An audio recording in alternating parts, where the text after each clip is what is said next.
Modern physics start करता है।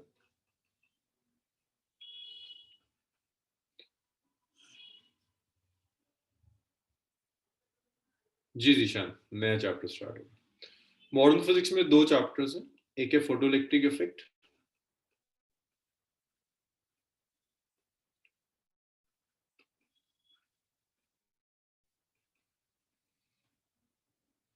और दूसरा है एटम न्यूक्लिया। एटम और तीसरा था न्यूक्लिया एंड रेडियो एक्टिविटी।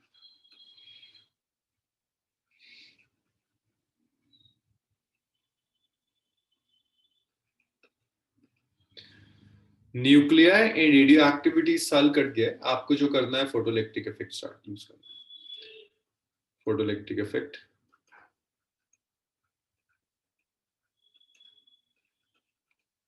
देखिए, फोटोइलेक्ट्रिक इफेक्ट स्टार्ट करने के लिए थोड़ा बहुत आपको फोटोन थ्योरी आनी चाहिए। ये फोटोन थ्योरी हमने पहले इलेक्ट्रोमैग्नेटिक वेव्स में भी कुछ डिस्कस की थी, थोड़ी सी और डिटेल देखिए। तो यहां फोटोन थ्योरी स्टार्ट होगी with Planck's quantum theory. Planck's quantum theory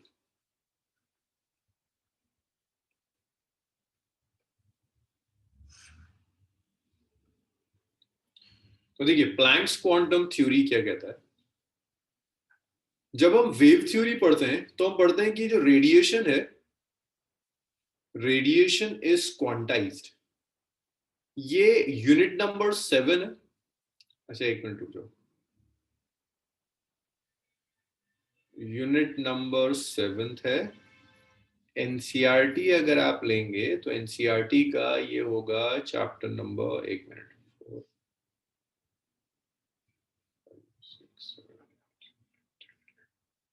NCERT का चैप्टर नंबर 11। तो देखो, प्लैंक्स क्वांटम थ्योरी कहता है कि जो भी रेडिएशन है, जो भी लाइट एनर्जी होगी, अगर मैंने एक सरफेस ले ली, इस सरफेस पर मैंने कोई रेडिएशन इंसिडेंट की, तो ये आप जो भी रेडिएशन इंसिडेंट करेंगे, ये रेडिएशन क्वांटाइज्ड होती है।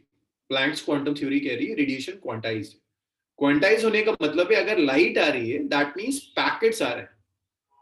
लाइट को अब से आप पैकेट्स की फॉर्म में ऑब्जर्व करिए कि एक एक कर पैकेट आ रहा है। हर पैकेट में एक डेफिनेट एनर्जी होती है। उस हर पैकेट को आप क्वांटा कहते हैं और उसी को फोटोन कहते हैं। तो अब तक हमने वेव थ्योरी पढ़ी थी कि लाइट वेव है, कॉन्टिन्यूअस एक पार्टिकल की स्ट्रीम आ रही है, वेव्स आ रही है।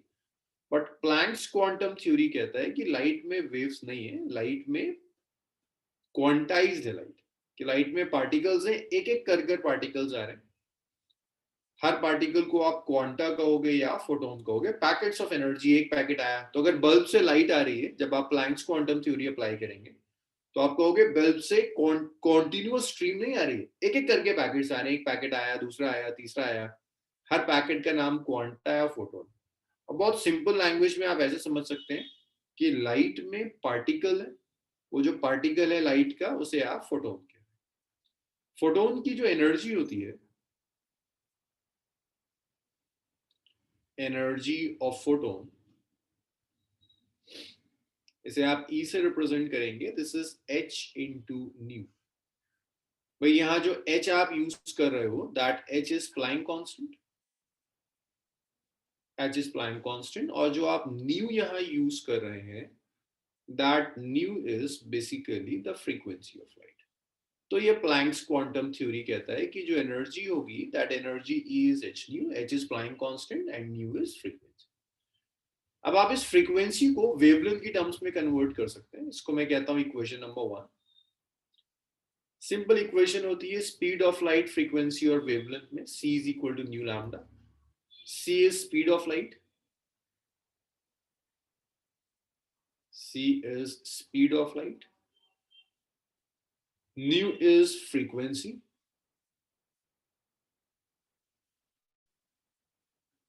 lambda is wavelength। तो आप यहां से लिख सकते हैं कि nu जो होगा, that nu will be c by lambda। That's equation number 3। 3 को 1 में रख दीजिए। तो जब आप सब्स्टिट्यूट करेंगे तो ये आएगा hc बाय लैम्डा। तो ये दो एक्सप्रेशन से एनर्जी निकालने की, एक एच न्यू और एक hc बाय लैम्डा, एक फ्रीक्वेंसी की टर्म्स में, एक वेवलेंथ की टर्म्स में। प्लैंक कांस्टेंट की वैल्यू याद रखिएगा, Planck constant is 6.626 into 10 raised to the power minus 34 joule seconds. ये प्लैंक कांस्टेंट की वैल्यू -34 जूल सेकेंड, ये वैल्यू होगी प्लैंक कांस्टेंट की। अब आप यहां एक काम और कर सकते हैं।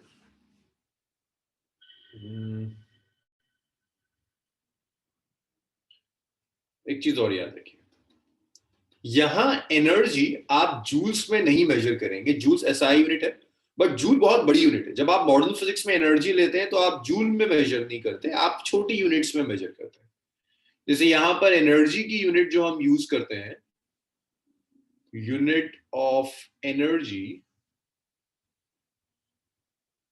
बहुत कॉमनली जो यूज होगी यहां is electron volt. EV means electron volt. ये यूनिट है एनर्जी की जो आप बहुत कॉमनली यूज करोगे। 1 इलेक्ट्रॉन वोल्ट होता है 1.6 into 10 raise to the power -19 joule. 1 electron volt को आप लिख सकते हैं 1.6 into 10 raise to the power -19। तो ऐसे आप इलेक्ट्रॉन वोल्ट को जूल्स में या जूल्स को आप इलेक्ट्रॉन वोल्ट में कन्वर्ट कर सकते हैं, ये याद रखिए। अब ये जो एक्सप्रेशन है ना, कभी कभी ये बड़ा लेंदी हो जाता है कि पहले आप लैम्डा की वैल्यू रखो, जूल्स में कन्वर्ट करो, फिर वो कहेगा इसे इलेक्ट्रॉन वोल्ट में लेकर आओ। It's a lengthy calculation. आप डायरेक्टली एक चीज और याद रख सकते हैं, शॉर्टकट रिलेशन आप याद रख सकते हैं, 12400 divided by lambda, wavelength angstrom में रखो, hc की जगह 12400 रख दो तो एनर्जी इलेक्ट्रॉन वोल्ट में आ जाएगी। इसको मैं एक एग्जांपल के थ्रू समझाता हूँ। मान लीजिए आपको वेवलेंथ गिवन है 2000 एंगस्ट्रॉम, मैं आपसे कहता हूँ एनर्जी निकालिए, तो आप एक काम ये कर सकते हैं कि आप कहें अच्छा एनर्जी के लिए मैं ऐसे यूज करता हूँ hc by lambda, wavelength angstrom में, इसे मीटर में कन्वर्ट करना होगा। 1 एंगस्ट्रॉम आप याद रखिएगा 10 raise to the power -10 metre होता है। So this is 2000 into 10 raised to the power -10, which is 2 into 10 raised to the power -7 metre. तो जब आप वैल्यू सब्स्टिट्यूट करेंगे तो hc को आप लिख सकते हैं 12400। सॉरी, एक तो प्रॉपर तरीका है कैलकुलेट करने का कि h को रखिए आप 6.626 into 10 raised power -34, c से मल्टीप्लाई कीजिए 3 into 10 raised power 8, लैम्डा की वैल्यू रखिए 2 into 10 raised to the power -7, इतने जूल आ गए। इसे आप चाहें तो इलेक्ट्रॉन वोल्ट में कन्वर्ट कर दीजिए। तो यही जो एक्सप्रेशन है 6.626 into 10 raised to the power -34 into 3 into 10 raised power 8 divided by 2 into 10 raised power -7, इसे आप डिवाइड कर दीजिए 1.6 into 10 raised to the power -19 से, इतना इलेक्ट्रॉन वोल्ट की एनर्जी हो जाएगी। एक तो ये तरीका है कि पहले जूल में लो फिर इससे डिवाइड करो, और एक और मेथड है कि आप इलेक्ट्रॉन वोल्ट में चाहते हैं ना, इसको यूज कर लें 12400 by lambda in angstrom. So that means ये आएगा 12400 bye lambda, lambda is angstrom में कितना है 2000, ये गया 2 10s are 20, 2 6s are 12, 2 2s are 4, 6.2 electron volt आ जाएगा। आप ऐसे भी एनर्जी कैलकुलेट कर सकते हैं कि जो एनर्जी होगी दैट इज 6.2 इलेक्ट्रॉन वोल्ट। तो ये भी तरीका है एनर्जी कैलकुलेट करने। आप ऐसे करो, ऐसे करो, एरर आता है, ये एग्जैक्ट नहीं है, इसमें कुछ अप्रोक्सीमेशन जाती है, तो इसकी और इसकी वैल्यू में 0.01 0.02 का डिफरेंस आएगा, बट आप यूज कर सकते हैं। सो जब इलेक्ट्रॉन वोल्ट होगा हम कोशिश करेंगे इसको यूज किया करें, नहीं तो आप इसे भी करना चाहो तो बस नंबर ऑफ स्टेप्स पड़े। इतना लिखिए और मुझे बताइए इसमें अगर कहीं कोई डाउट कुछ डिस्कस करना है। वो ये बड़ा स्कोरिंग टॉपिक है, अगर मॉडर्न फिजिक्स आपको ढंग से आता है 10-12 नंबर का वेटेज है, पूरा का पूरा आ जाएगा आपका।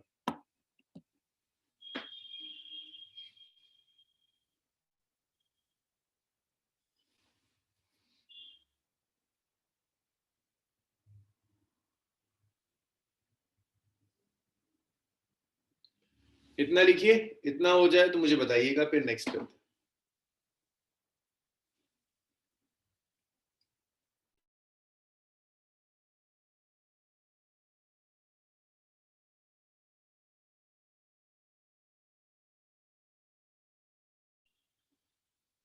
सबने लिखा?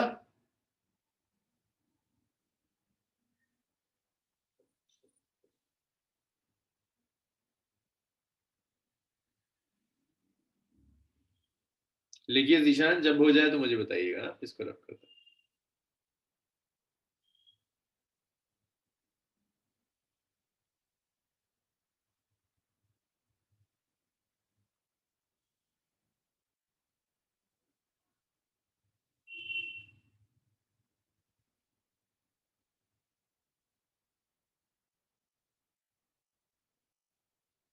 ओके,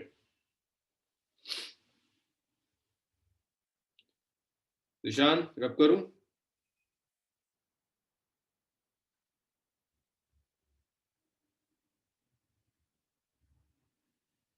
जीशान, चलो चलो चलो, लिखो लिखो लिखो।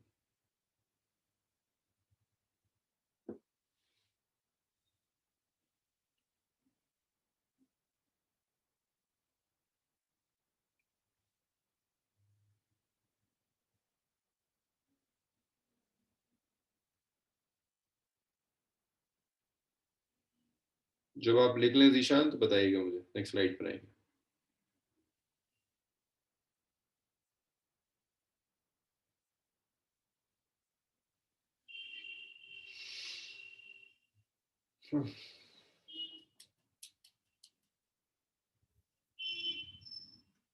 चलिए लिखिए सर।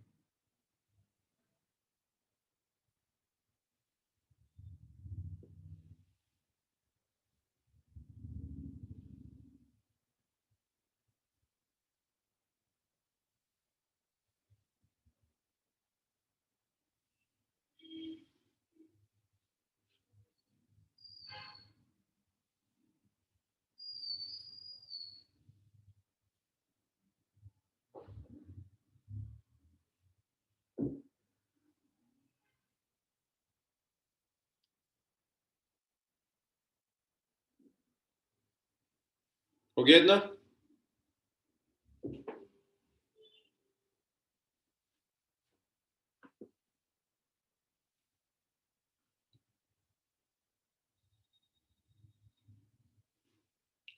चलिए नेक्स्ट स्लाइड देखिए।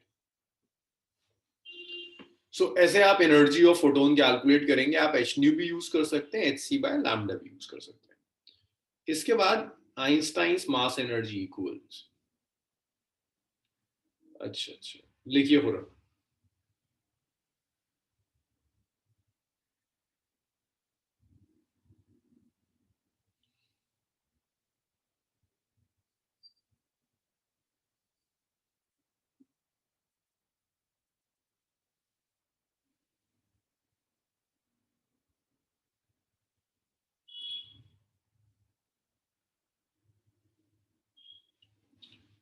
नेक्स्ट है Einstein mass energy equals.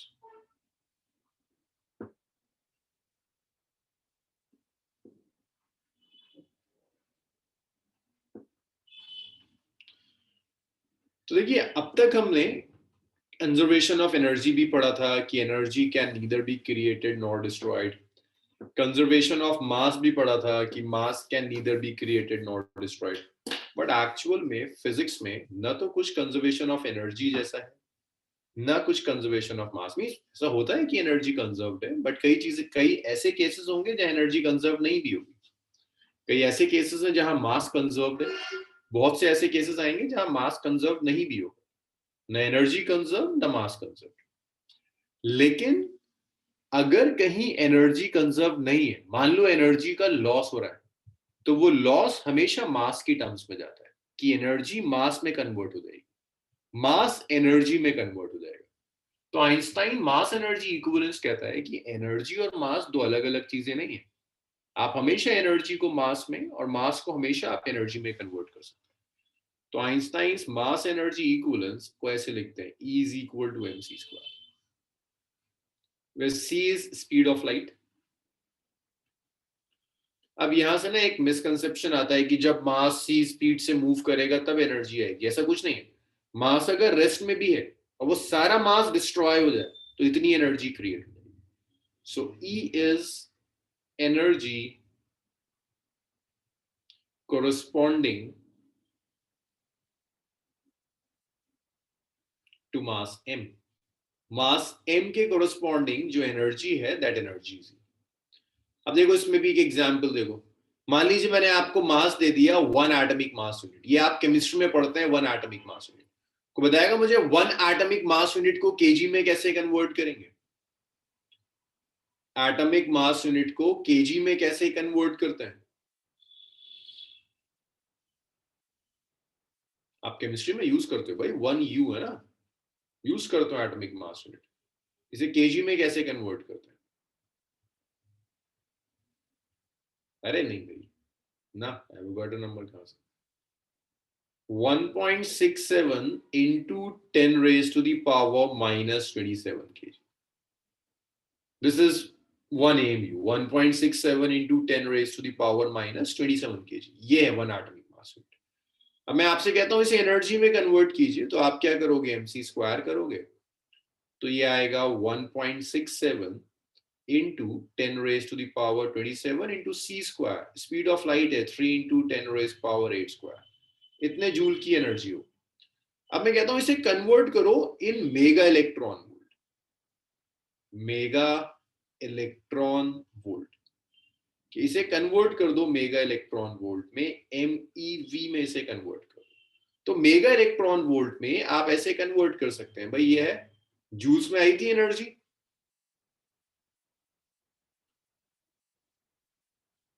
Joules में था ना, इसे आप 1.6 into 10 raise to the power minus 19 से डिवाइड कर दीजिए, इलेक्ट्रॉन वोल्ट में आ गया। अब इसे मेगा इलेक्ट्रॉन वोल्ट में, भाई किलो में कन्वर्ट करने के लिए 1000 से डिवाइड करते हैं, 10 रेज पावर 3 है ना।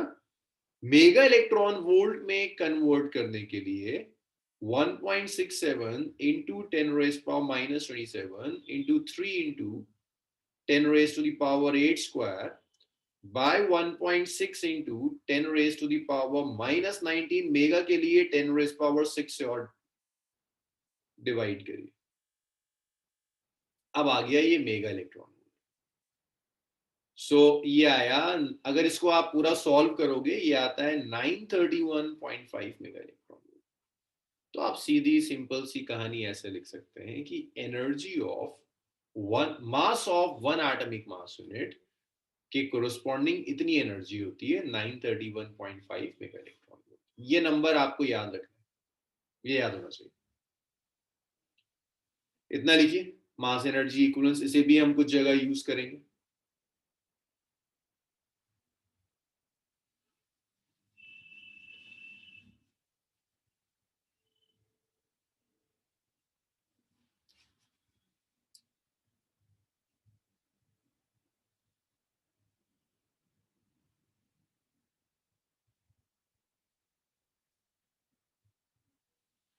भाई इतना हो जाए बताइए।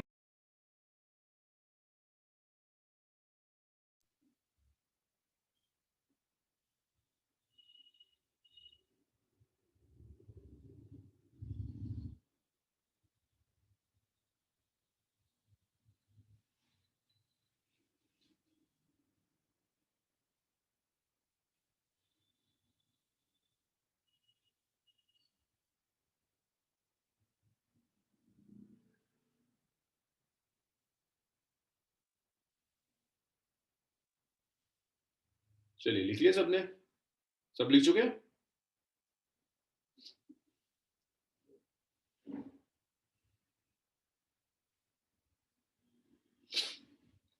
आइंस्टाइंस मास एनर्जी इक्विवेलेंस के बाद मास ऑफ फोटोन निकाल सकते हैं। अच्छा एक चीज और,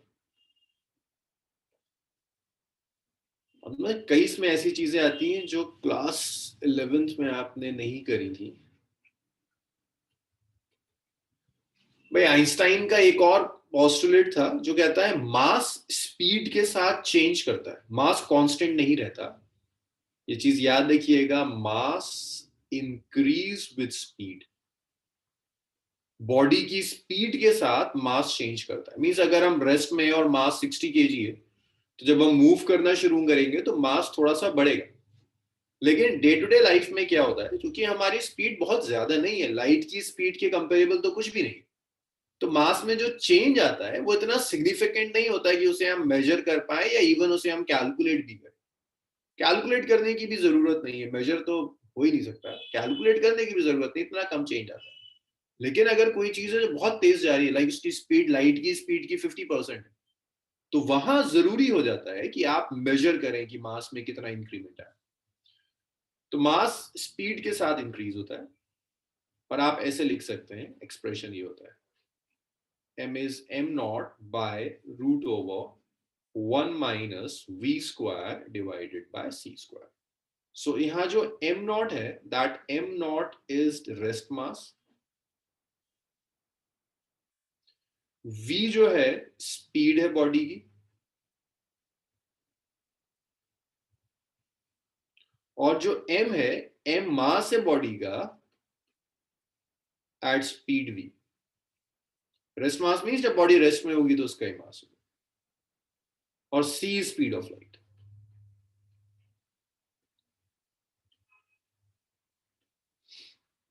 और हमेशा जब बॉडी मूव करती है तो मास रेस्ट मास से ज्यादा होता है। अब आते हैं मास ऑफ फोटोन पर। मास ऑफ फोटोन हम कैसे कैलकुलेट करेंगे? तो देखिए, अब दो मासेस है बॉडी का, एक रेस्ट मास, जब बॉडी रेस्ट में होगी तो उसका क्या मास होगा, और मूविंग मास, जस्ट अलग अलग स्पीड पर इस मास की वैल्यूज अलग अलग। फोटोन का मास कैलकुलेट करने के लिए हम दो इक्वेशंस को कंपेयर करेंगे। बेसिकली हम इसे कंपेयर करेंगे, एनर्जी एच न्यू भी होता है, और फोटोन का अगर मास m है तो एनर्जी को mc स्क्वायर भी लिख सकते हैं। मैं दोनों को इक्वेट कर रहा हूं कि E is equal to h nu भी होता है प्लैंक्स क्वांटम थ्योरी से, E is equal to mc square भी होता है आइंस्टाइंस मास एनर्जी इक्विवेलेंस से। तो अगर आप इक्वेट कर लें वन और टू को,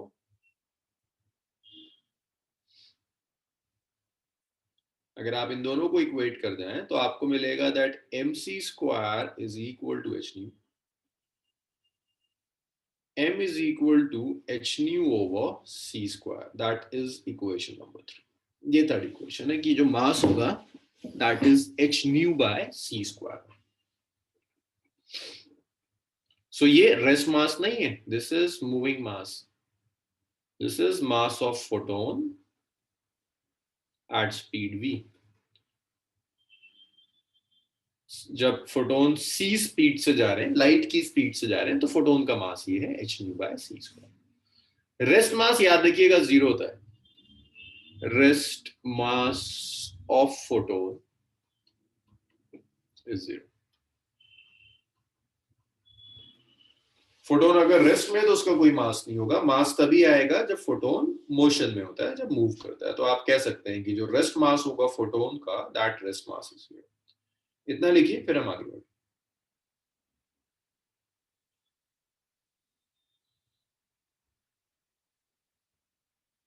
इतना हो जाए बताइए मुझे, फिर आगे देखते हैं।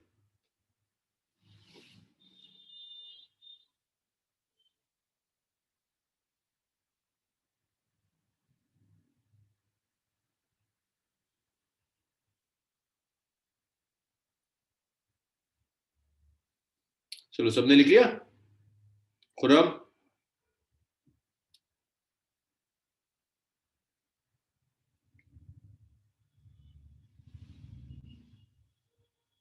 लिखिए लिखिए, जब हो जाए खुरम मुझे बताइएगा।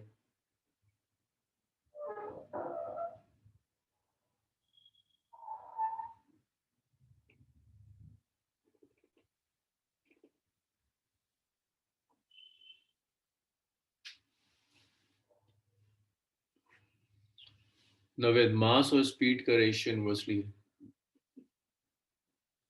इनवर्सली नहीं है नवेद, 1 - कुछ आ रहा है ना, तो इसका मतलब है जब तुम v बढ़ाओगे तो डिनोमिनेटर कम होगा, ओवरऑल फ्रैक्शन बढ़ जाएगा। जैसे जैसे आप बढ़ाएंगे v तो ओवरऑल फ्रैक्शन बढ़ जाएगा। हाँ, फाका c लाइट की स्पीड होती है। लाइट की स्पीड अभी मैंने लास्ट सेक्शन में भी लिखा था, 3 × 10⁻⁸ मीटर पर सेकेंड। स्पीड ऑफ लाइट 3 × 10⁻⁸ मीटर पर सेकेंड।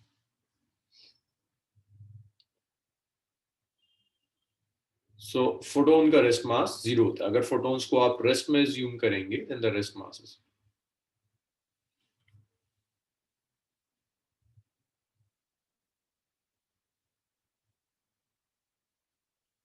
अच्छा, इसके बाद नेक्स्ट देखिए. ये जो अभी मैंने आपको कराया इसमें कुछ इस तरह के क्वेश्चंस आ जाते हैं. वहां से compare mass of red and blue photon. भाई अब अगर आपसे कोई पूछता है व्हाट इज फोटोन, तो फोटोन्स क्या है, आप दो आंसर्स दे सकते हैं. एक पैकेट्स ऑफ एनर्जी है जिसकी फॉर्म में लाइट आ रही है. दूसरा आप बहुत सिंपल लाइन में समझा सकते हो कि पार्टिकल्स है लाइट के. लाइट को जब आप पार्टिकल थ्योरी में देखोगे तो फोटोन्स है, एक एक करके फोटोन्स आ रहे हैं. तो आपसे कहता है कंपेयर कीजिए रेड एंड ब्लू फोटोन का मास. किसका मास ज्यादा होगा, रेड का मास ज्यादा होगा या ब्लू फोटोन का. तो अगर आप लास्ट सेक्शन से देखो, मास का एक्सप्रेशन हमने निकाला था एच न्यू बाय सी स्क्वायर. एच प्लैंक कांस्टेंट है, कांस्टेंट रहता है, चेंज नहीं होता. सी स्पीड ऑफ लाइट है, कांस्टेंट रहती है, चेंज नहीं होता. तो जो मास है वो मास फ्रीक्वेंसी के प्रोपोर्शनल. फ्रीक्वेंसी ब्लू कलर की ज्यादा होती है then red colour. So mass of blue colour is greater than mass of red color. Blue colour का मास ज्यादा होगा, रेड कलर के फोटोन का मास कम होता है. Red and blue, red colour का जो फोटोन है उसकी फ्रीक्वेंसी कम है तो मास कम होगा. ब्लू कलर के फोटोन की फ्रीक्वेंसी ज्यादा है तो मास ज्यादा होगा. एक चीज और आपसे और पूछ लेता है फोटोन के बारे में. वो कहता है मोमेंटम ऑफ फोटोन बता दो. Momentum of photon.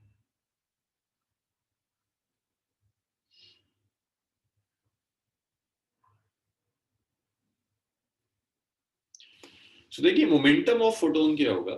अगर आपने एक फोटोन लिया, मास m का फोटोन है, c वेलोसिटी से जा रहा है, तो मोमेंटम ऑफ फोटोन को p से मल्टीपल रिप्रेजेंट करते हैं. मोमेंटम होता है मास इनटू वेलोसिटी. मास क्या होता है, h nu by c square multiplied by velocity which is c से स्क्वायर कैंसिल हो गया. तो यहां मोमेंटम आ गया it's h nu by c. So ये मोमेंटम है फोटोन का h nu by c now. So momentum of photon speed of light के इनवर्सली प्रोपोर्शनल है, फ्रीक्वेंसी के डायरेक्टली प्रोपोर्शनल है. तो अगर आपसे फोटोन का मोमेंटम पूछता है तो आप ऐसे कैलकुलेट करें. इसे लिखिए, फिर डी ब्रोगली हाइपोथेसिस स्टार्ट करते हैं.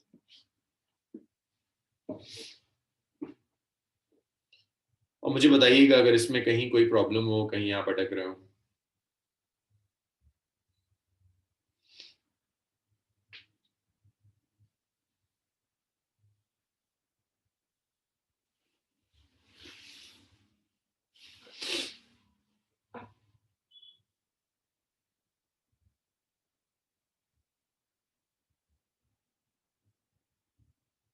इतना लिख लो तो बताओ मुझे.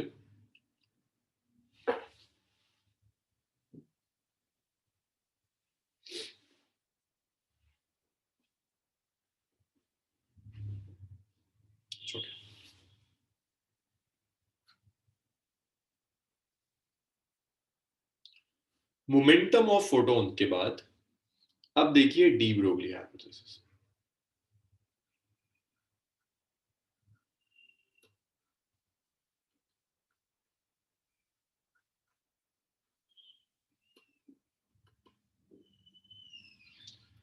देखिए जिस टाइम पर डी ब्रोगली ने ये हाइपोथेसिस दिया था उस टाइम पर लाइट के साथ बड़े कंफ्यूजन्स थे.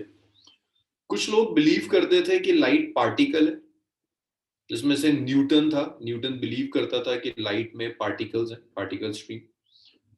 और एक ग्रुप था जो बिहेव करता था कि light as a wave behave करती है. अब ऐसे नहीं था, दोनों ग्रुप्स के पास प्रूफ नहीं थे. Light as a particle behave करती है, इसके कई प्रूफ्स हैं. लाइक फोटो इलेक्ट्रिक इफेक्ट में आपको लाइट को एज अ पार्टिकल लेना होगा. Light as a wave behave करती है, इसके भी कई प्रूफ हैं. इंटरफेरेंस हमने पढ़ा, इंटरफेरेंस वेव के साथ होता है, पार्टिकल के साथ नहीं. डिफ्रैक्शन हमने पढ़ा, पार्टिकल के साथ नहीं होता, वेव के साथ डिफ्रैक्शन होता है. तो प्रॉब्लम ये है कि लाइट दोनों तरह के कैरेक्टरिस्टिक शो कर रही है, पार्टिकल के भी कैरेक्टरिस्टिक शो कर रही है, वेव के भी कैरेक्टरिस्टिक शो कर रही है। तो ये एक अजीब डिलेमा था कि लाइट पार्टिकल है या वेव है। तो उस टाइम डी ब्रोगली ने अपना एक हाइपोथेसिस दिया, उसने कहा कि भाई लाइट में डुअल कैरेक्टरिस्टिक्स है, लाइट पार्टिकल की तरह भी बिहेव कर सकती है और लाइट वेव की तरह भी बिहेव कर सकती है। तो जब आप इंटरफेरेंस या डिफ्रैक्शन एक्सप्लेन करते हैं तो आप कहते हैं लाइट वेव है, इलेक्ट्रोमैग्नेटिक वेव है, वेव इक्वेशन लिखी थी हमने। और जब आप फोटोइलेक्ट्रिक इफेक्ट जैसी चीजें एक्सप्लेन करते हैं तो आप कहते हैं लाइट वेव नहीं है, लाइट में पार्टिकल्स है, स्ट्रीम ऑफ पार्टिकल है जिसे आप लाइट कहेंगे। सो डी ब्रोगली हाइपोथेसिस कहता है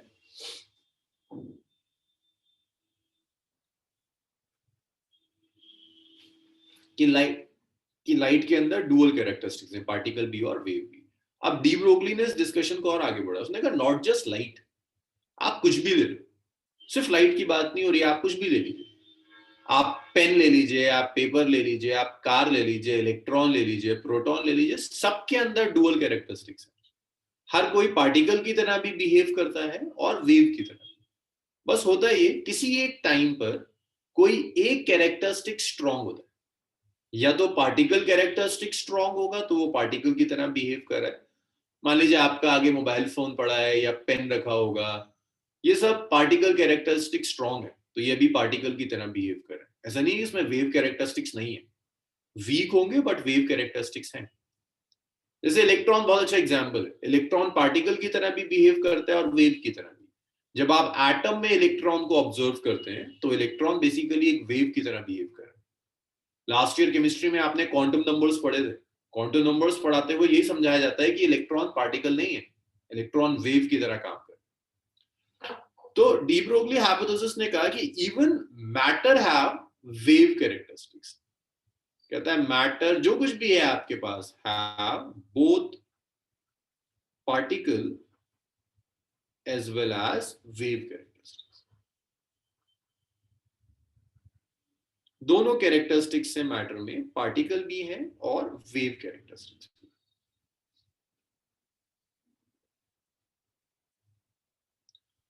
और उसने फिर एक नाम और दिया, उसने कहा wave associated with matter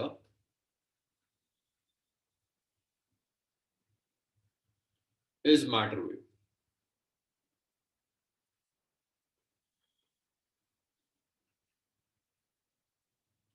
matter से एसोसिएटेड जो भी वेव होगी that wave is known as matter wave, इसे आप मैटर वेव कहते हैं। लाइक इलेक्ट्रॉन है, इलेक्ट्रॉन से एसोसिएटेड अगर कोई वेव होगी उसको आप इलेक्ट्रॉन वेव, वो मैटर वेव हो जाएगी। मैटर वेव की वेवलेंथ कैसे कैलकुलेट करती है वो डी ब्रोगली ने दिया। डी ब्रोगली ने कहा अच्छा कोई पार्टिकल है m मास का, v वेलोसिटी से मूव कर रहा है, electron, proton, car, scooter, pen, कुछ भी हो सकता है। तो इसका जो मोमेंटम होगा p, मोमेंटम होगा mv। सो डी ब्रोगली ने कहा D Broglie wavelength of matter wave, इससे एसोसिएटेड जो भी मैटर वेव आ रही है, associated with this particle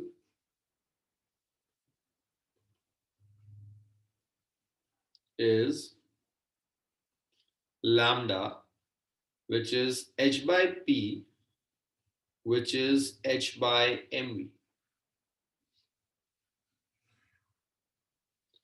It's h by p, which is h by mv. ये वेवलेंथ है मैटर से एसोसिएटेड कोई भी वेव होगी उसकी। अब अगर कोई मैक्रोस्कोपिक पार्टिकल है, डे टू डे लाइफ में जो हम पार्टिकल्स देखते हैं, 1 किलो मास है, 1 ग्राम भी अगर मास है, तो उससे एसोसिएटेड वेवलेंथ बहुत छोटी होगी। मींस वेव कैरेक्टरिस्टिक्स जितनी छोटी वेवलेंथ उतने कम वेव कैरेक्टरिस्टिक्स, वेव कैरेक्टरिस्टिक्स इतने वीक होंगे कि आप आसानी से उन्हें ऑब्जर्व भी नहीं करोगे। जैसे फॉर एग्जाम्पल अगर मैं आपसे कहता हूं for a particle of mass 1 gram, of mass 1 gram ले लो, de Broglie wavelength mass 1 gram, moving with velocity let's say 100 metre per second से जा रहा है, मूविंग velocity 100 मीटर पर second. It's de Broglie wavelength चाहिए, डी ब्रोगली वेवलेंथ चाहिए। तो भाई डी ब्रोगली वेवलेंथ कैसे कैलकुलेट करोगे? Lambda is h by mv। Value रखना शुरू कीजिए। Planck constant 6.626 into 10 raised to the power minus 34, mass 1 gram, 10 raised power minus 3 kilogram, velocity is 100। सो देखो वेवलेंथ कितनी कम आ रही है, 6.626 into 10 raised to the power, ये 3 हो गया ना, नहीं सॉरी 2 हो जाएगा, 100 है तो याद आएगा -33। किस कदर छोटा है, 6.626 into 10 raised power minus 33। ये तो 1 ग्राम के पार्टिकल की है, आप कार बस लेना शुरू कर दो तो और छोटा हो जाएगा। So de Broglie wavelength macroscopic world में जब आप आओगे, माइक्रोस्कोपिक नहीं जो आपको दिखता है, एटम के अंदर मत जाओ, मैक्रोस्कोपिक वर्ल्ड में जब आप आओगे तो डी ब्रोगली वेवलेंथ बहुत ही कम होती है। तो आप मैक्रोस्कोपिक पार्टिकल्स में कह सकते हो कि वेव कैरेक्टरिस्टिक्स बहुत वीक होते हैं, लेकिन अगर आप इलेक्ट्रॉन के लेवल पे जाएंगे, प्रोटॉन के लेवल पर जाएंगे तो सिग्निफिकेंट आपको वेवलेंथ्स मिलेंगे। सो this is D Broglie hypothesis and this is the concept of matter wave. इसमें मुझे डाउट्स बताइए, फिर हम इसको आगे कई फॉर्म्स में कन्वर्ट करेंगे और क्वेश्चंस देखते हैं।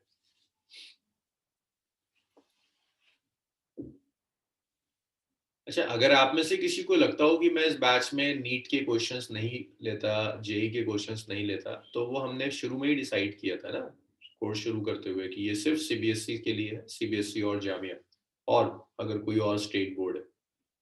ये जेई और नीट के लिए बैच नहीं है, वो बैचेस अलग थी। इसमें तो इतना होगा जितना आपको अगर एग्जाम्स में आप 100% स्कोर करना चाहते हैं उसके लिए जरूरी है।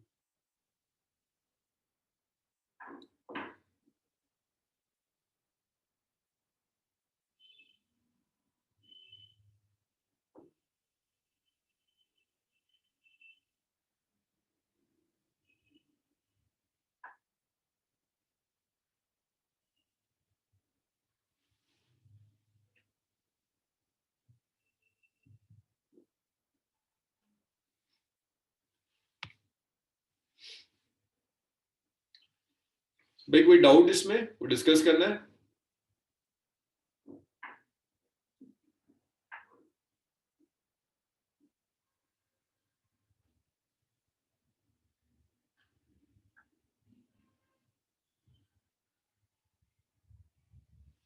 चलिए, तो देखिए lambda is h by p, बस इतना काम है डी ब्रोगली वेवलेंथ में। कोई भी पार्टिकल ले लो, उसका मोमेंटम पता है तो आप वेवलेंथ निकाल सकते हैं। अब जरा एक तो मैंने मैक्रोस्कोपिक पार्टिकल लिया था, मुझे जरा इलेक्ट्रॉन की वेवलेंथ निकालना। Calculate de Broglie wavelength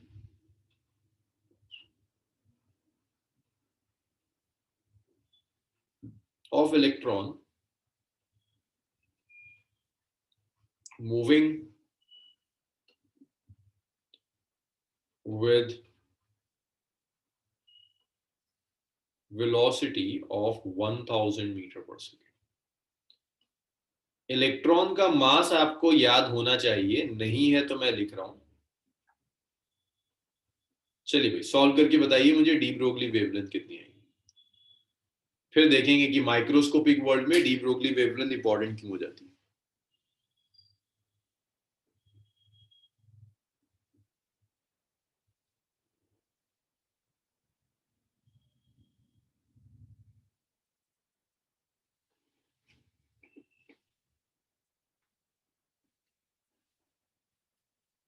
calculate कीजिए, बताइए मुझे कितना आ रहा है। बेसिक सा क्वेश्चन है।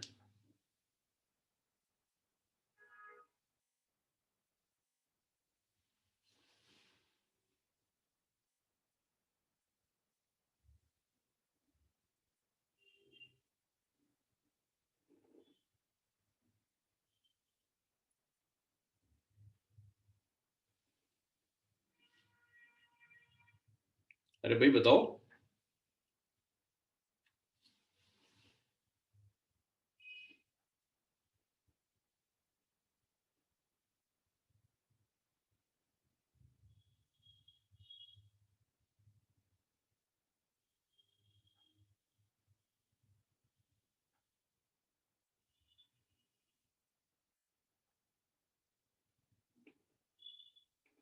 चलो भाई, जाहिद का कुछ आया आंसर, और किसी का?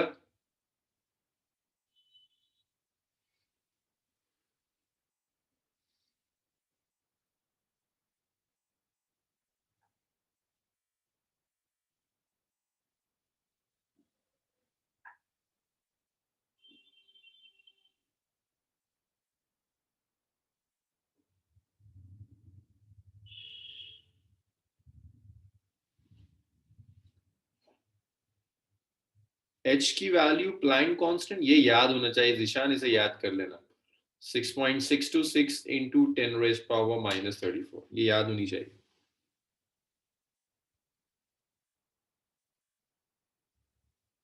ठीक है नायरा? ओके फायका, सबके अलग अलग आ रहे हैं।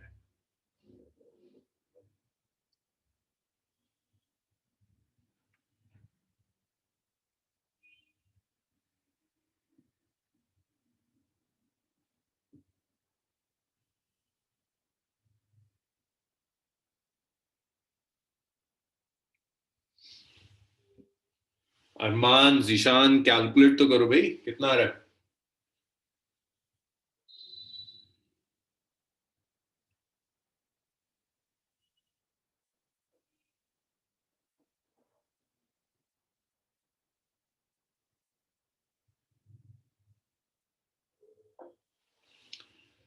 चलिए भाई, सॉल्व करते हैं साथ में से।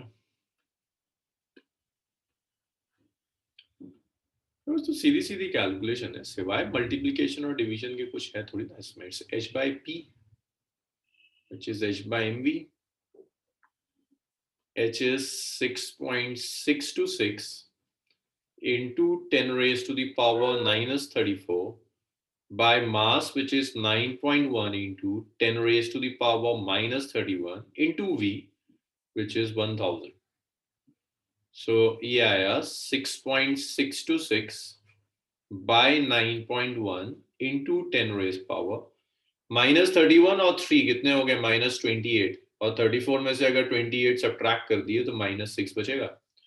इसे अगर मैं डिवाइड कर दूं 6.6 को 6.626 को मैं डिवाइड कर रहा हूं 9.1 से, तो 0.72 आ गया। 0.72 into 10 raise to the power -6 metre. और इसको अगर आप ऐसे कन्वर्ट कर दो 7.2 into 10 raise to the power -7। थोड़ी बहुत सब गड़बड़ कर रहे थे, बाकी ठीक था। तो देखो अब वेवलेंथ फिर भी ढंग की है, -7, इट्स रिलायबल है ना। लाइट की वेवलेंथ भी इसी ऑर्डर की होती है। सो ये कुछ ऐसी है जो कि आपको कंसीडर करनी चाहिए। लेकिन 1 ग्राम के पार्टिकल की अगर हम ले रहे थे तो कितनी आ रही थी? -33। ऑब्जर्व भी नहीं कर सकते। तो इसीलिए डी ब्रोगली वेवलेंथ और matter wave usually microscopic particles के लिए सिग्निफिकेंट हो जाती है। इसे लिख लिया आप सब लोगों ने? आगे बढ़े।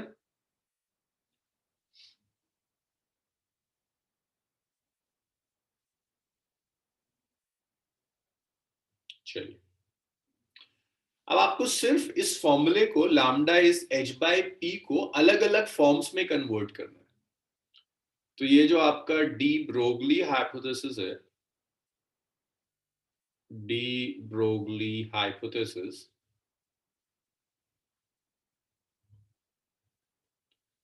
इस डी ब्रोगली हाइपोथेसिस को आप कई फॉर्म्स में कन्वर्ट करेंगे। जैसे पहली जो फॉर्म है वो तो सिंपल यही है, lambda is h by p, momentum की टर्म्स में लिख दिया।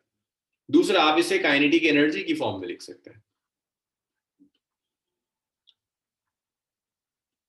भाई काइनेटिक एनर्जी जो होती है, काइनेटिक एनर्जी को आप ऐसे लिख सकते हो, इट्स p स्क्वायर, मोमेंटम का स्क्वायर डिवाइडेड बाय 2m। तो आप यहां से लिख सकते हैं कि p स्क्वायर जो होगा ये होगा twice of mass into kinetic energy. तो आप लिख सकते हैं कि जो मोमेंटम होगा ये होगा root over twice of m into kinetic energy.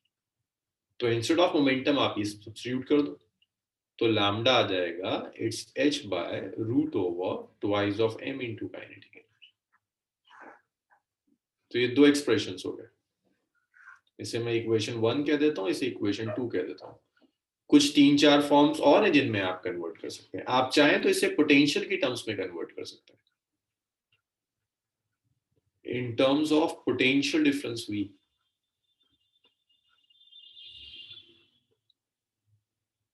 अच्छा, मैं कुछ ग्राफ भी प्लॉट कर दूं, साथ साथ ग्राफ प्लॉट करता हुआ चलता हूँ। तो यहाँ हो सकता है वो आपसे कहे lambda versus p graph plot करो, inversely proportional. Lambda versus kinetic energy graph plot करो, इट्स इनवर्सली प्रोपोर्शनल।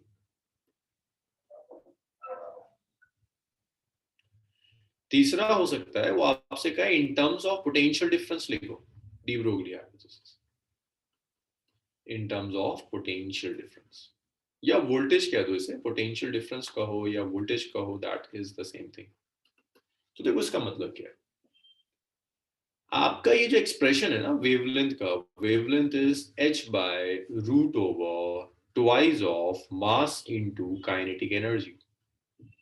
आप इसे ऐसे लिख सकते हैं कि काइनेटिक एनर्जी को charge into potential difference by q charge है, v पोटेंशियल डिफरेंस है, पोटेंशियल डिफरेंस क्या है तो वोल्टेज क्या, तो ये तो हमने कट ऑफ पोटेंशियल में भी यूज किया था, सब्स्टिट्यूट कर दीजिए। तो लैम्डा का एक्सप्रेशन आ गया h by root over twice of mass into q. यहां से बहुत क्वेश्चंस आते हैं। तो v वेलोसिटी नहीं है, v पोटेंशियल डिफरेंस है। अब आपसे कहे lambda versus v graph plot कीजिए। So this is v, this is lambda, inversely proportional ऐसे जाएगा। एक चीज और आई थी, उसने कहा था v नहीं 1/√v वर्सेस लैम्डा। तो देखो अगर तुम 1/√v को वेरिएबल लोगे तो उसके तो डायरेक्टली प्रोपोर्शनल है, v के साथ इनवर्सली है ना। 1/√v अगर आप यहां लिख रहे हैं इसके साथ तो डायरेक्टली प्रोपोर्शनल है। 1/√v के साथ ग्राफ स्ट्रेट लाइन आएगा, v के साथ इनवर्सली। तो ये कुछ फॉर्म्स हैं, एक फॉर्म और होती है वो भी देख लीजिए फिर लिखिएगा। फिर वो कहता है इन टर्म्स ऑफ टेम्परेचर लिखिए।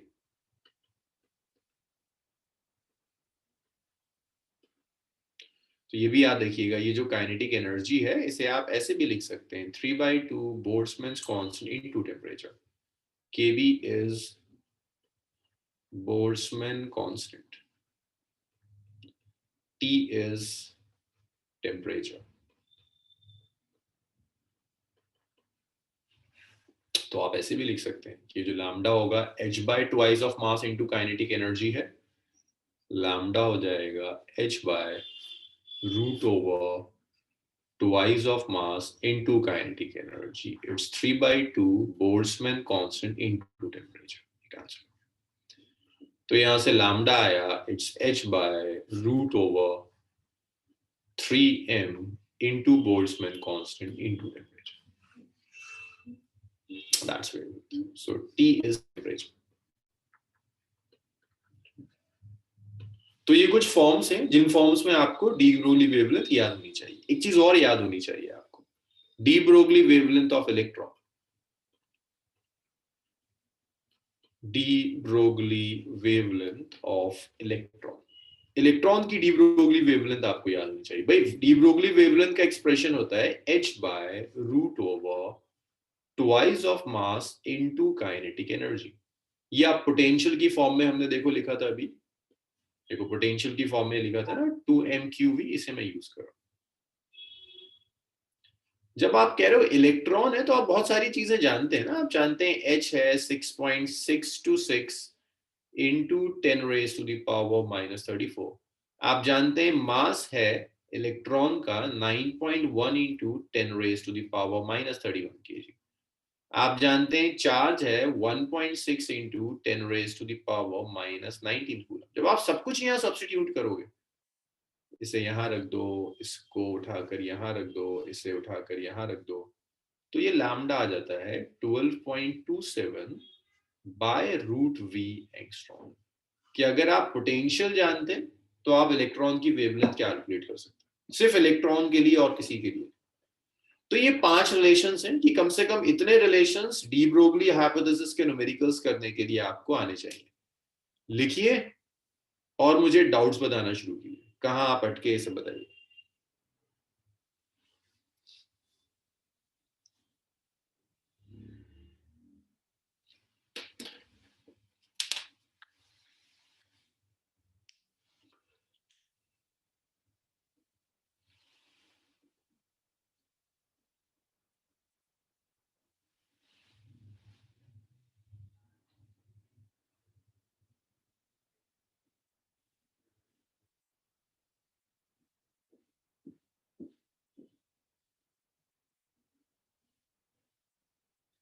नहीं फायदा एज्यूम नहीं किया, ये रिलेशन होता है,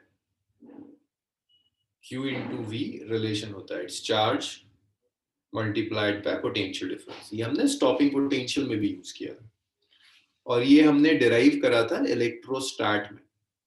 पोटेंशियल एनर्जी होता है चार्ज इनटू पोटेंशियल डिफरेंस, इलेक्ट्रोस्टैट से यूज करते हैं। आमना बोल्ट्जमैन कांस्टेंट की वैल्यू मुझे अभी याद नहीं आ रही, मैं बता दूंगा आपको थोड़ी देर में। बहुत रेयर, जब आपको बोल्ट्जमैन कांस्टेंट की जरूरत होगी तो वो आपको बताएगा वैल्यू क्या होती है। आप ऐसे निकाल सकते हो gas constant divided by Avogadro number. Number मुझे याद नहीं रहता, gas constant divided by Avogadro number. So 8.314 मैं ऐसे ही कर लेता हूँ, 6.023 into 10 raised power 23।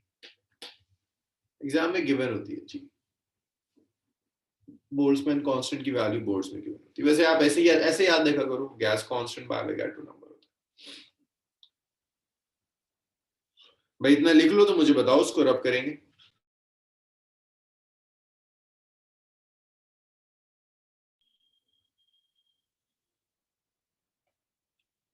अरे भाई लिखा?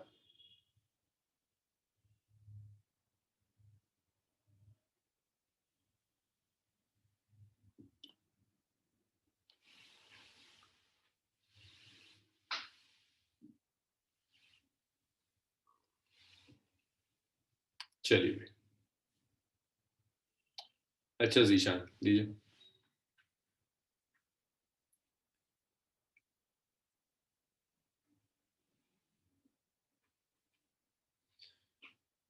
ईशान आप लिख लें तो मुझे हो गया। चलिए ये भी लिख लिया था आप लोगों ने, ये लिखिए। फिर कुछ क्वेश्चंस देखते हैं।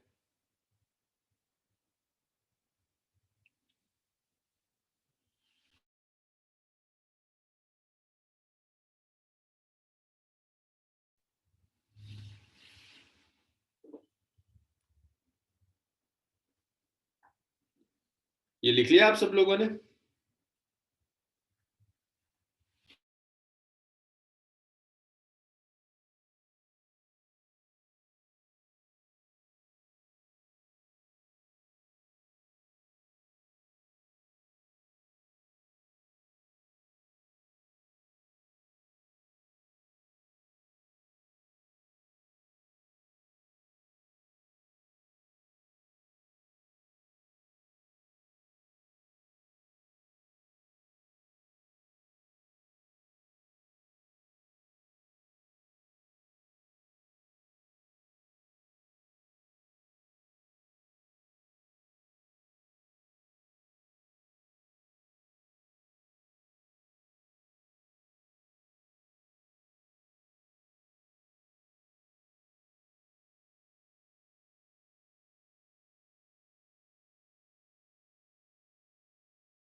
निशान हो जाए इतना तो मुझे बताइएगा।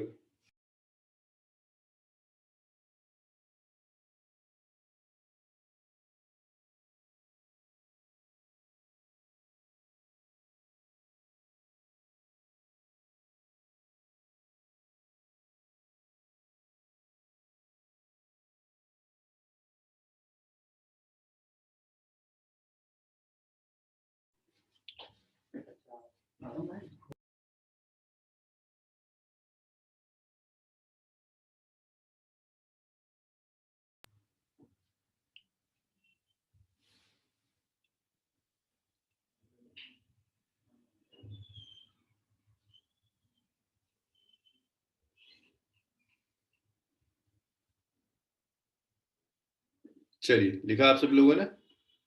अब क्वेश्चंस पर आते हैं।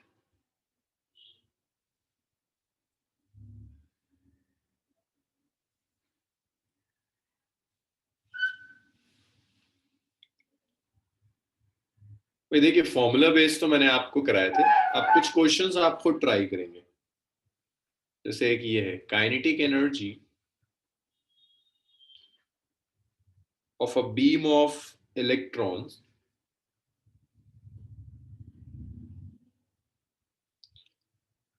accelerated through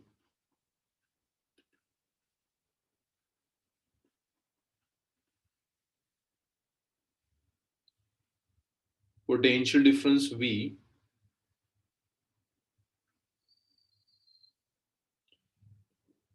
equal the energy of photon of wavelength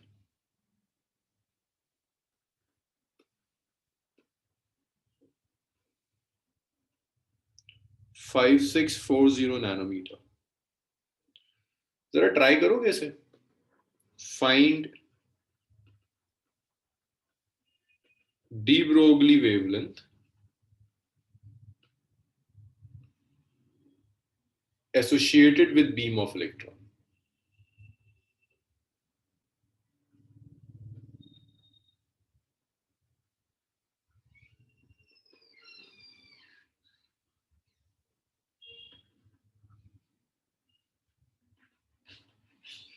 Associated with beam of electron.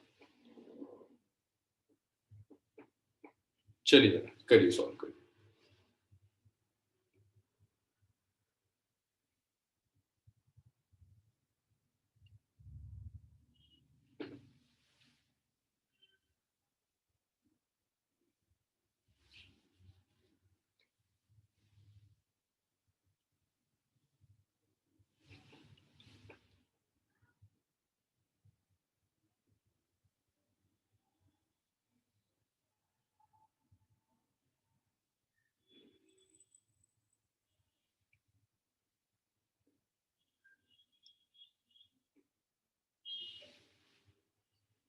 करिए, सॉल्व करिए.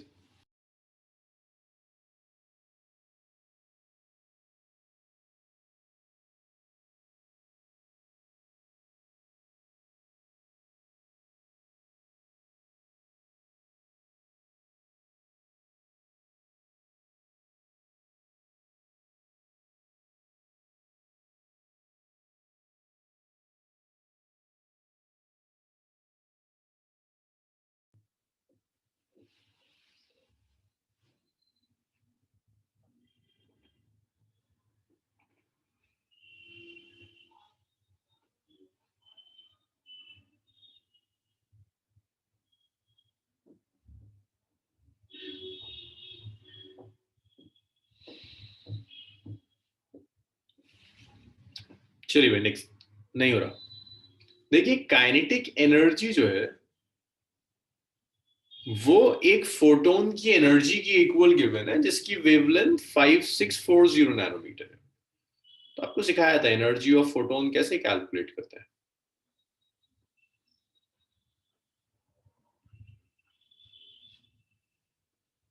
ऐसे लिखते हैं ना, H C by lambda. Lambda आपको ये दिया हुआ है. वो कह रहा है काइनेटिक एनर्जी इसी एनर्जी के इक्वल है. That means kinetic energy of electron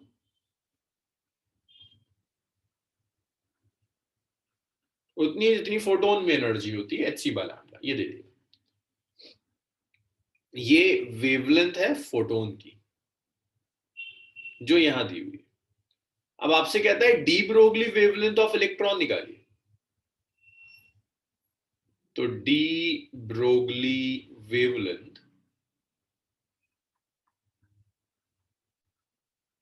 of electron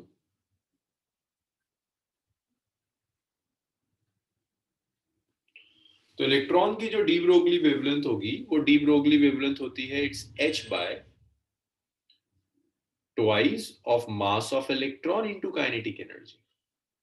kinetic energy आपने यहां से कैलकुलेट कर ली, इसे आप सब्स्टिट्यूट कर दीजिए. तो ये आ गया h by root over twice of mass into kinetic energy of electron which is hc, और ये root over lambda photon. h और रूट h कैंसिल कर देगा,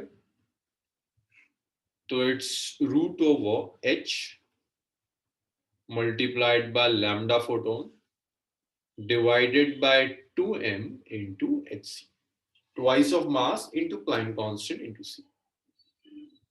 सॉरी, ये तो h बाहर था ना, ये वाला h बाहर था. अब इस h से इस h को कैंसिल करोगे तो रूट h बचेगा. तो ये आया it's root over h lambda photon divided by twice of mass of photon into speed, mass of electron into speed of light. अब बस नंबर्स रखने हैं आपको. तो ये जो एक्सप्रेशन आया ना, it's h wavelength of photon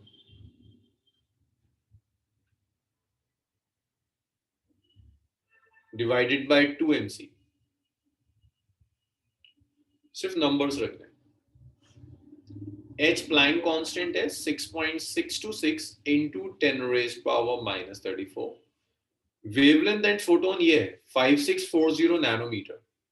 तो वेवलेंथ ऑफ फोटोन गिवन है 5640 नैनोमीटर दिया है. मीटर में कन्वर्ट करने के लिए -9 से मल्टीप्लाई कर दिया.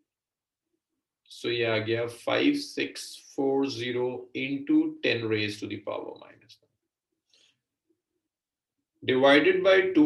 Mass is 9.1 into 10 raised to the power minus 31. Speed of light is 3 into 10 raised to power 8. तो आप ये सब सॉल्व करोगे ना, तो ये जो भी आएगा that is the wavelength, D Broglie wavelength. भाई बताइए कोई परेशानी इसमें? सिर्फ लेंथी कैलकुलेशंस हैं और कुछ नहीं. भाई बताओ ये क्लियर है ना? इसमें डाउट्स है तो बताइए, नहीं तो फिर नेक्स्ट न्यूमेरिकल्स पर आएंगे.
भाई लिखा आप सब लोगों ने? रब करूं इसको?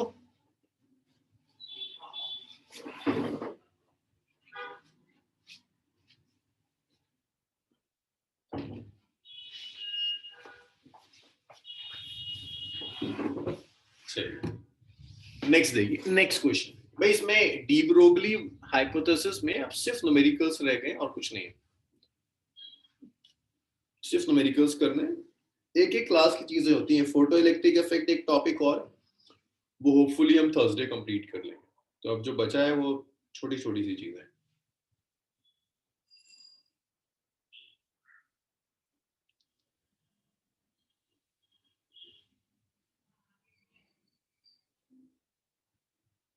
भाई लिखा आप लोगों ने? रब करूं इसे?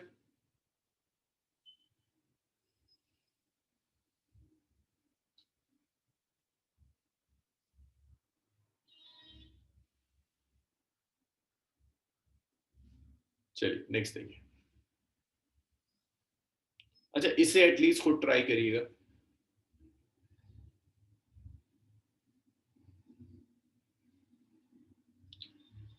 A proton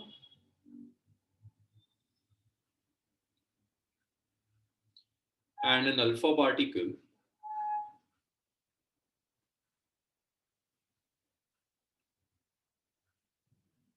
are accelerated through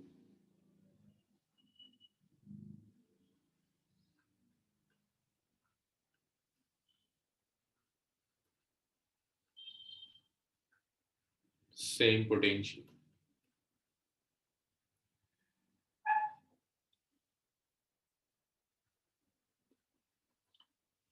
Which one of the two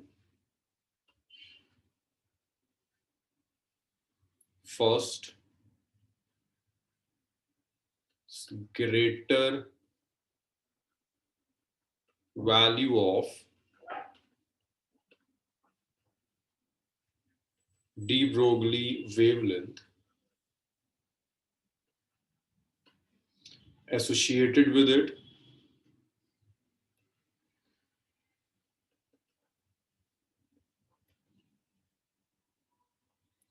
less kinetic energy. चलिए इसे साथ में सॉल्व करते। इस तरह के क्वेश्चंस बहुत आते हैं। अक्सर मॉडर्न फिजिक्स में आपको न्यूमेरिकल बेस्ड क्वेश्चंस कम मिलेंगे, इस तरह के क्वेश्चंस बहुत होते हैं। तो प्रोटॉन दिया है और अल्फा पार्टिकल दिया है, आपको कुछ चीजें तो पता होनी चाहिए। देखिए ये आपने पहले भी यूज करी है, मैं आपको फिर से बता रहा हूं कि प्रोटॉन है, अल्फा पार्टिकल है। प्रोटॉन का मास mp होता है, अल्फा पार्टिकल का मास 4mp होता है। प्रोटॉन के कंपेरेबल 4 टाइम्स मास होता है।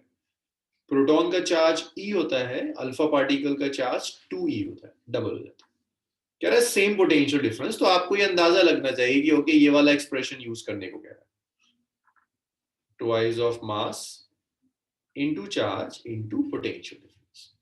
तो जब आप अल्फा प्रोटॉन के लिए ये करोगे तो सारी चीजें रखो H as it is, mass of proton रखोगे आप, चार्ज ऑफ प्रोटॉन रखोगे, इनटू v रखोगे।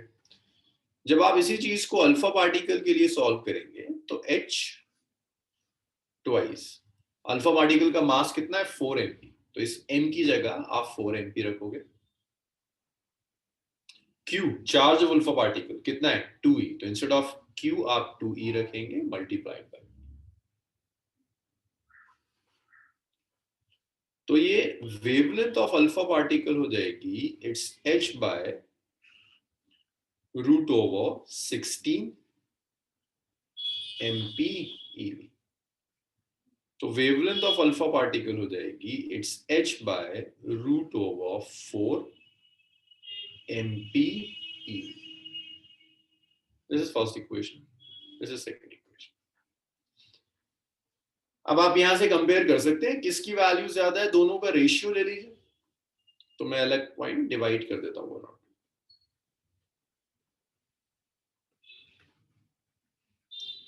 प्रोटॉन की डी ब्रोगली वेवलेंथ को अल्फा पार्टिकल की डी ब्रोगली वेवलेंथ से डिवाइड कर रहे हैं। प्रोटॉन की वेवलेंथ ये है h by root over 2mp ev, it's h by root over 2mp ev। जब आप अल्फा पार्टिकल के लिए लोगे it's root over h by 4mp, mass of proton e/e। So देखिए h से h कैंसिल हो जाएगा, mp ev से mp ev कैंसिल हो जाएगा, 4 ऊपर चला जाएगा। तो wavelength of proton by wavelength of alpha particle आ गया 4 बाय रूट 2। 4 बाय रूट 2 कितना आ जाएगा, wavelength of proton by wavelength of alpha particle 4 by root 2 को लिख सकते हो ना 2 रूट 2। तो यहां से आपको ये मिल गया कि वेवलेंथ ऑफ प्रोटॉन जो है it's 2 root 2 times the wavelength of alpha particle. तो ये क्लियर है कि प्रोटॉन की वेवलेंथ अल्फा पार्टिकल की वेवलेंथ से ज्यादा है। इसमें बताइए मुझे कोई प्रॉब्लम है? तो wavelength of proton is greater than the wavelength of alpha particle, ये क्लियर है ना? चलिए अब जरा काइनेटिक एनर्जी करने की कोशिश कीजिए खुद। काइनेटिक एनर्जी और पोटेंशियल में ये रिलेशन होता है, kinetic energy is Q E. Proton की लीजिए, अल्फा पार्टिकल की लीजिए, कंपेयर करके बताइए मुझे किसकी ज्यादा है किसकी कम है।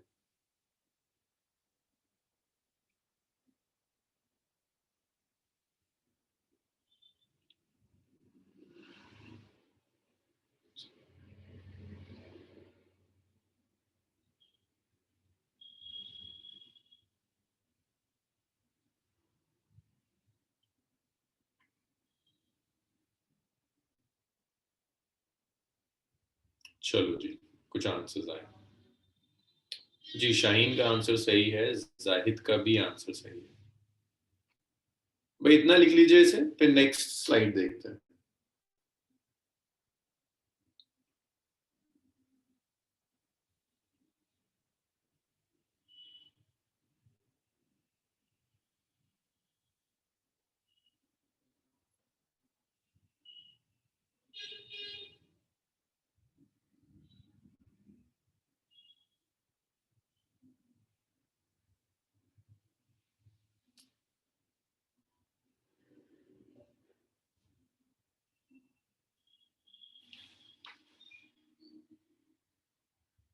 ठीक है अबू हुरैरा, देखते हैं।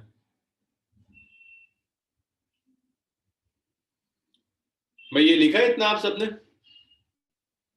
इतना लिख लीजिएगा तो बताइएगा, नेक्स्ट स्लाइड पर आएंगे फिर।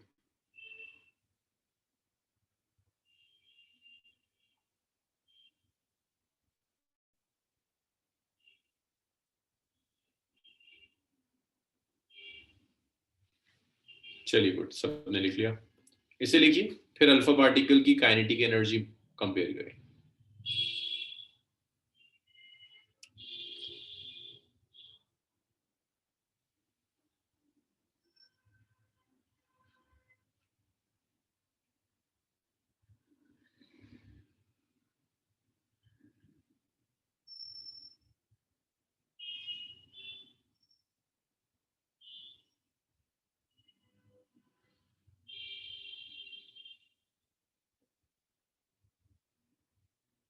चलिए सेकेंड पार्ट सॉल्व करते हैं, काइनेटिक एनर्जी कंपेयर।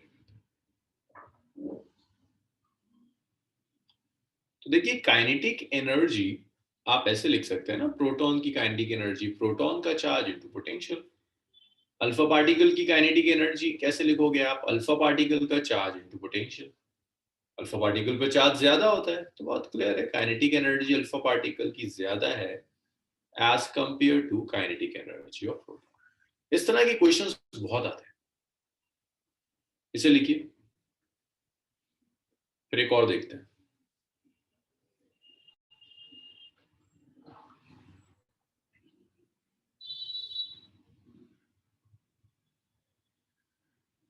भाई इतना लिख लीजिए तो बताइए मुझे, इसको रब करेंगे फिर हम नेक्स्ट स्लाइड पर आएंगे।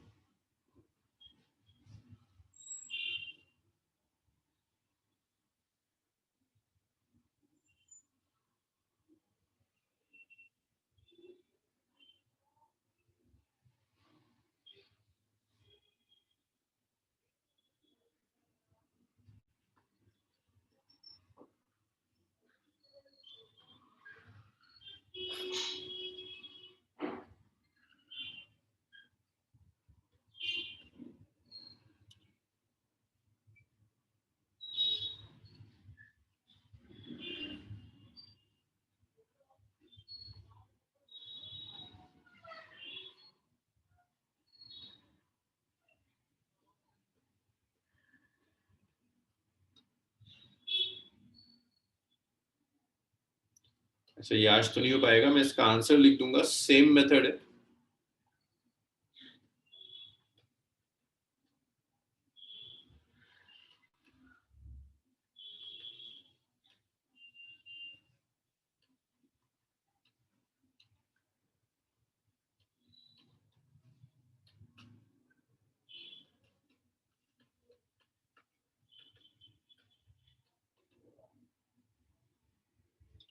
सो इसके लिए मैं आपको एक तो आंसर्स बता देता हूँ।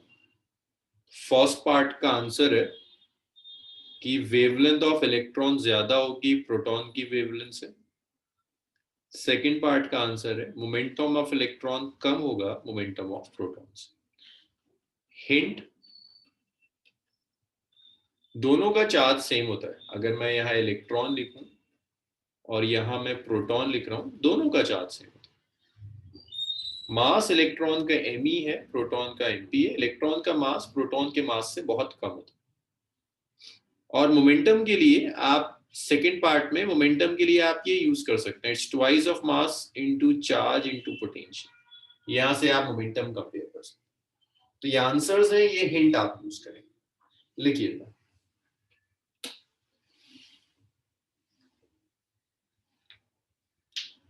सो ये डी ब्रोगली हाइपोथेसिस कंप्लीट हुआ। एक दो क्वेश्चंस और करने हैं डी ब्रोगली हाइपोथेसिस पर, फिर उसके बाद थर्सडे से हम फोटोइलेक्ट्रिक इफेक्ट स्टार्ट करते हैं।